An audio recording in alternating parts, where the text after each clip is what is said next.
Matter is our surrounding. Class 9 Chemistry. In this video, there is a very simple explanation of chapter 1. So let's start. Everything in this universe is made up of material which a scientist has named matter. हर एक चीज़ जो इस universe में बनी हुई है किसी न किसी मटेरियल से मिलकर बनी हुई है, जिसे साइंटिस्ट मैटर के नाम से जानते हैं, जिसे साइंटिस्ट ने मैटर कहा. The matter is made up of very small tiny particles. ये जो मैटर होता है ये बहुत ही छोटे छोटे पार्टिकल से मिलकर बना होता है. मैटर के पार्टिकल्स के बीच में स्पेस होता है. Particles of matter have space between them and are continuously moving. ये जो पार्टिकल्स होते हैं ये कंटिन्यूसली मूव करते हैं. Particles of matter attract each other. Matter के पार्टिकल्स एक दूसरे को अट्रैक्ट करते हैं. Matter can be classified as solid, liquid और gas on the basis of inter particle forces and the arrangement of the particles.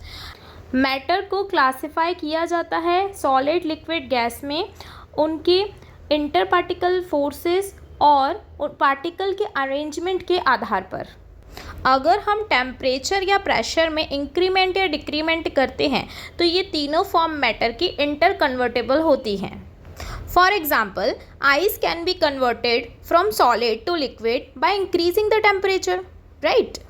Matter की बहुत ही अच्छी डिफाइन मैंने यहाँ पे दी है, आप लोग लर्न कर सकते हैं. Anything that has mass and take up space is referred to as matter. Okay, on the basis of property there is the difference between the solid, liquid and gas. Solid का fixed shape और volume होता है. Liquid में fixed shape नहीं होता लेकिन volume same होता है.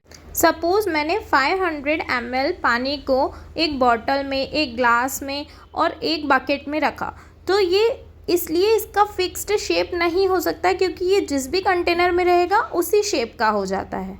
Gases have neither fixed shape nor volume. इनके ना ही तो फिक्स्ड शेप होंगे ना ही वॉल्यूम. एनर्जी की बात करें, सॉलिड में लोवेस्ट, लिक्विड मीडियम और गैस में हाईएस्ट होगी. यदि हमने किसी ऑब्जेक्ट पर प्रेशर लगाया और उसके वॉल्यूम में कुछ ना कुछ चेंजेस हो गया, so that is called compressibility. Solids are difficult to compressible but gases are easily. यदि हम मॉलिक्यूल्स के अरेंजमेंट की बात करें तो सॉलिड में मॉलिक्यूल्स रेगुलर और वेरी क्लोज होते हैं, बल्कि लिक्विड में मॉलिक्यूल्स रैंडम मीन्स यहाँ वहाँ बिखरे हुए और लिटिल स्पार्सली मीन्स ऑर्डरलेस होते हैं. In gases molecules are random and more sparsely arranged. Fluidity is the ability of a substance to flow easily. तो बच्चों, अगर हम बात करें कि सॉलिड तो फ्लो ही नहीं करता और लिक्विड फ्लो होता है हायर से लोअर लेवल पर, बल्कि गैसेस तो सारे डायरेक्शन पे फ्लो कर सकती हैं. यदि हम मूवमेंट की बात करें तो सॉलिड के पार्टिकल्स मूव नहीं कर सकते. लिक्विड के पार्टिकल्स में मूवमेंट इंटरमॉलिक्यूलर फोर्स पर डिपेंड होता है और गैसेस के particle random, free and constant move करते हैं. सॉलिड्स में इंटर पार्टिकल स्पेस बहुत ही कम होता है. लिक्विड में थोड़ा ज़्यादा होता है as compare to solid and gases में इंटर पार्टिकल स्पेस बहुत ज़्यादा होता है. चलो बच्चों, अब हम जान लें इंटरमॉलिक्यूलर फोर्स क्या होता है.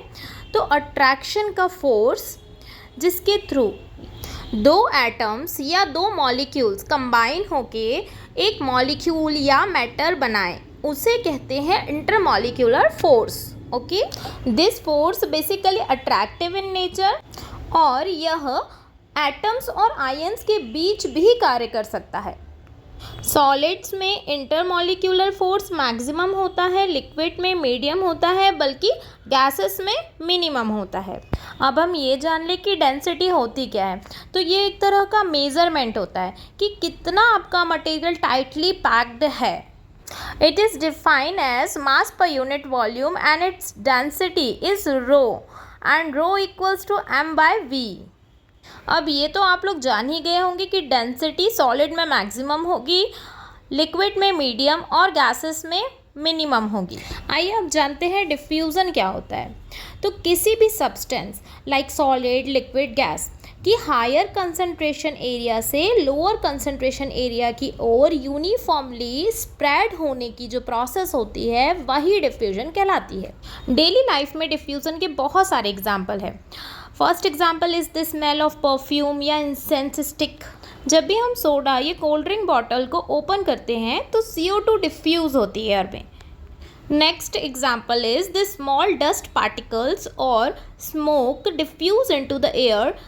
चलिए अब बात करते हैं रेट ऑफ डिफ्यूज़न। सॉलिड में नेग्लिजिबल होता है, लिक्विड में वो डिपेंड करता है इंटर पार्टिकल अट्रैक्शन पर, एंड गैसेस में मैक्सिमम होता है।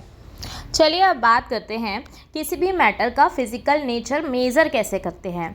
तो मैटर का फिज़िकल प्रॉपर्टी को उसके नेचर या कॉम्पोजिशन में चेंजेस किए बिना ही मेज़र किया जा सकता है। Physical properties include appearance, colour, order, density, melting point, उसका बॉइलिंग पॉइंट, ये सारी चीज़ें होती हैं।